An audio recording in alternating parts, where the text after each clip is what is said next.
welcome po muli sa aking YouTube channel, Shiftor. So ngayon, gagawa tayo ng pang barbecue ko para bukas. So ngayon, ipiprepare ko lang ngayong gabi.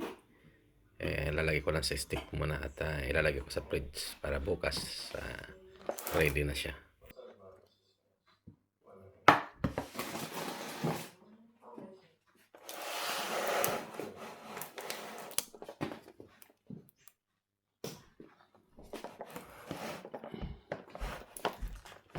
So ayan, magbo-barbecue na naman tayo. So ayan. Laki nito.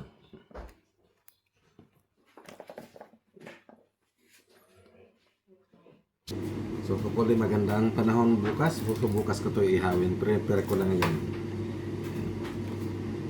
Ayan. So ngayon, gagawa ko ng barbecue sauce ko.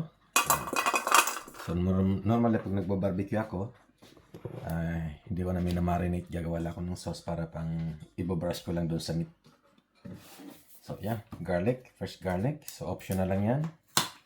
Kung meron kayo, lalagyan nyo. Tapos lagyan ko ng pineapple juice.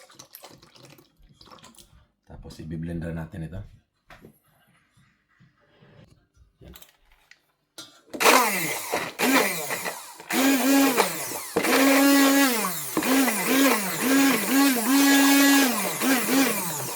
So yan, na-blender ko na yung garlic ko. Pwede rin kayo maglagay ng garlic granules. Pwede rin wala. So optional lang. So pineapple juice. Tapos lalagyan natin ng soya sauce. So bahala na lang kayo magtansya sa kung gaano kadaming barbecue nyo. Tapos lalagyan natin yan ng ketchup.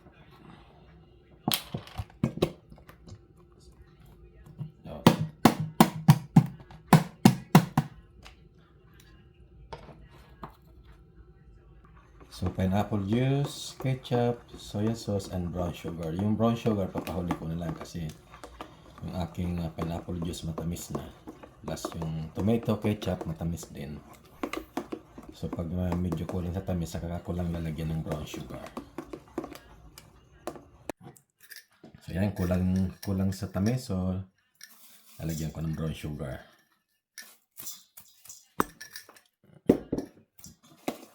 So, tansya yun lang yung sugar. So, huwag yung masyadong matamis. So, pag wala kayong pineapple juice, pwedeng Sprite ang gamitin nyo. So, ayan. Ready na yung sauce ko. Ayan. So ngayon, magpiprepare naman ng aking ihawan para makapagsimula na ako ng aking barbecue. So ngayon, maaraw at base sa forecast weather, after 2 hours uulan. So, kailangan ko magmadali.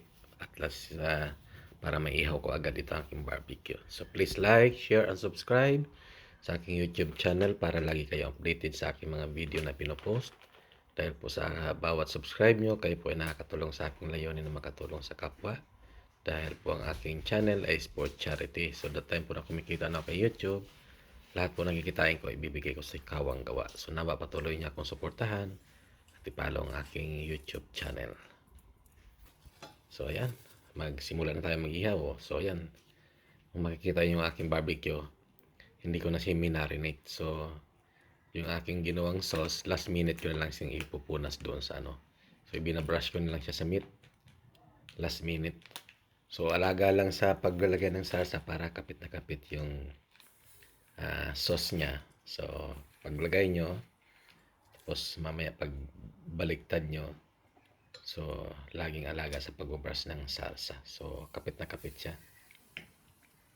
So mas ano pa kasi yung mamarinate mo overnight, kasi minsan pag kinabukasan yung marination mo, yung meat nagtutubig, so nagiging malabnaw yung sauce. So unlike ito, ipiprepare ko na yung meat sa steak. Tapos kinabukasan saka ko lang siya ibabrush ng aking DIY na barbecue sauce. So ayan. So punas lang ng punas hanggang sa totally yung matapos kayo sa pagluluto. Ayan. Ito ang ganda yung kulay. Brown na brown siya. So Kailangan lang meron kayong katabing malinis na tubig sa maliit na bowl para pag lumiliyab, papatakan nyo para hindi nasusunog yung meat. So ayan, nakita yung kulay.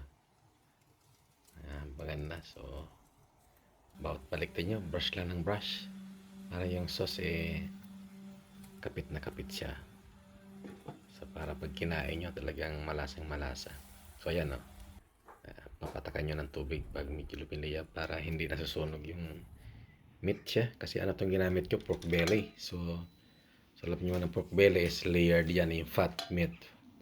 Pag laging nagliliyab yung apoy. So kailangan meron kayong katabing tubig na malinis. So para maiwasan yung pagkasunog ng barbecue.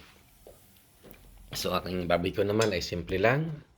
Sundan nyo lang yung aking 4 na recipe at makagawa na kayo ng homemade barbecue sauce. So simple lang as long na meron kayong pangluto. Ayan, ang ganda ng kulay. Pagkabaliktad, ilagay na naman ang sarsa. So hanggang sa totally matapos kayo sa pagluluto. Ang ganda ng kulay. Saka malalaking size ng barbecue. So itong ginawa ko is 3 kilo ito. So nagawan ko lang ng 17 stick. So malaking size ito ng barbecue. Makakapal. Kaya pag kinain mo talagang masarap kainin siya kasi malaman So unlike yung kasim part,